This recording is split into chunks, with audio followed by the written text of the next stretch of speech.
Chapter 12. Max Berenson's receptionist had a bad cold. She reached for a tissue, blew her nose, and gestured at me to wait. "He's on the phone. He'll be out in a minute." I nodded and took a seat in the waiting room. A few uncomfortable upright chairs, a coffee table with a stack of out-of-date magazines. All waiting rooms looked alike, I thought. I could just as easily have been waiting to see a doctor or a funeral director as a lawyer. The door across the hallway opened. Max Berenson appeared and beckoned me over. He disappeared back into his office. I got up and followed him inside. I expected the worst, given his gruff manner on the phone, but to my surprise, he began with an apology. "I'm sorry if I was abrupt when we spoke. It's been a long week, and I'm a bit under the weather. Won't you sit down?" I sat on the chair on the other side of the desk. "Thanks, and thank you for agreeing to see me." "Well, I wasn't sure I should at first. I thought you were a journalist, trying to get me to talk about Alicia, but then I called the Grove and checked you worked there." "I see. Does that happen a lot? Journalist, I mean?" "Not recently. It used to. I learned to be on my guard." He was about to say something else, but a sneeze overtook him. He reached for a box of tissues. "Sorry, I have the family cold." He blew his nose. I glanced at him more closely. Unlike his younger brother, Max Berenson was not attractive. Max was imposing, balding, and his face was speckled with deep acne scars. He was wearing an old-fashioned spicy men's cologne, the kind my father used to wear. His office was similarly traditional and had the reassuring smell of leather furniture, wood, books. It couldn't be more different from the world inhabited by Gabriel, a world of color and beauty for beauty's sake. He and Max were obviously nothing alike. A framed photograph of Gabriel was on the desk, a candid shot, possibly taken by Max. Gabriel was sitting on a fence in a country field, his hair blowing in the breeze, a camera slung around his neck. He looked more like an actor than a photographer, or an actor playing a photographer. Max caught me looking at the picture and nodded as if reading my mind. "My brother got the hair and the looks. I got the brains." Max laughed. "I'm joking. Actually, I was adopted. We weren't blood related." "I didn't know that. Were you both adopted?" "No, just me. Our parents thought they couldn't have children, but after they adopted me, they conceived a child of their own soon after. It's quite common, apparently. Something to do with reliving stress." "Were you and Gabriel close?" "Closer than most, though he took center stage, of course. I was rather overshadowed by him." "Why was that?" "Well, it was difficult not to be. Gabriel was special, even as a child." Max had a habit of playing with his wedding ring. He kept turning it around his finger as he talked. "Gabriel used to carry his camera everywhere, taking pictures.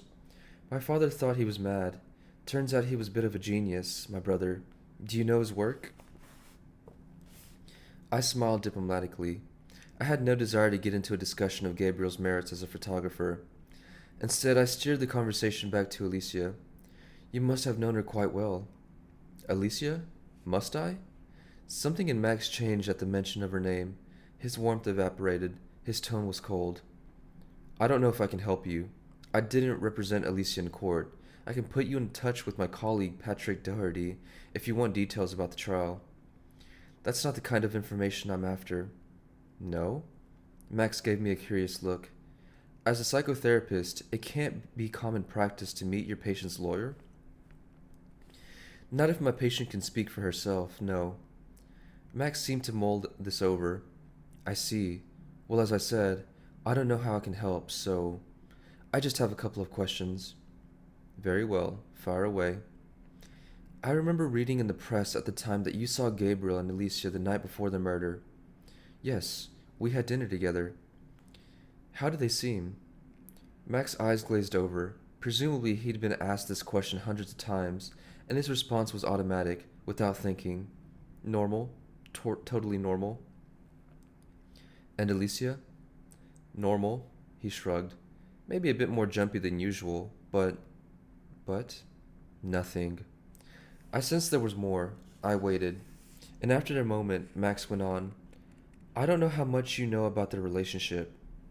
"Only what I read in the papers." "And what did you read?" "That they were happy," I said. "Happy?" Max smiled coldly. Oh, they were happy. Gabriel did everything he could to make her happy. I see, but I didn't see. I didn't know where Max was going. I must have looked puzzled because he shrugged. I'm not going to elaborate. If it's gossip you're after, talk to Jean Felix, not me. Jean Felix? Jean Felix Martin, Alicia's gallerist. They'd known each other for years. As thick as thieves. Never liked him much, if I'm honest. I'm not interested in gossip. I made a mental note to talk to John Felix as soon as possible. I'm more interested in your personal opinion. May I ask you a direct question? I thought you just did. Did you like Alicia? Max looked at me expressionlessly as he spoke. Of course I did. I didn't believe him. I sense you're wearing two different hats. The lawyer's hat, which is understandably discreet, and the brother's hat. It's the brother I came to see. There was a pause. I wondered if Max was about to ask me to leave. He seemed about to say something, but changed his mind. Then he suddenly left the desk and went to the window. He opened it. There was a blast of cold air. Max breathed in deeply, as if the room had been stifling him. Finally, he said in a low voice, The truth is, I hated her. I loathed her. I didn't say anything. I waited for him to go on. He kept looking out the window and said slowly, Gabriel wasn't just my brother. He was my best friend. He was the kindest man you ever met. Too kind. And all his talent, his goodness, his passion for life, wiped out because of that bitch. It wasn't just his life she destroyed. It was mine too. Thank God my parents didn't live to see it. Max choked up, suddenly emotional. It was hard not to sense his pain, and I felt sorry for him. It must have been extremely difficult for you to organize Alicia's defense. Max shut the window and returned to the desk. He had regained control of himself. He was wearing the lawyer's hat again. Neutral, balanced, emotionless. He shrugged. It's what Gabriel would have wanted.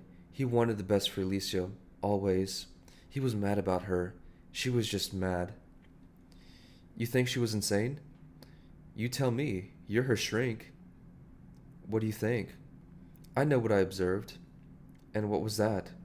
Mood swings, rages, violent fits. She'd break things, smash stuff up. Gabriel told me she threatened to murder him on several occasions.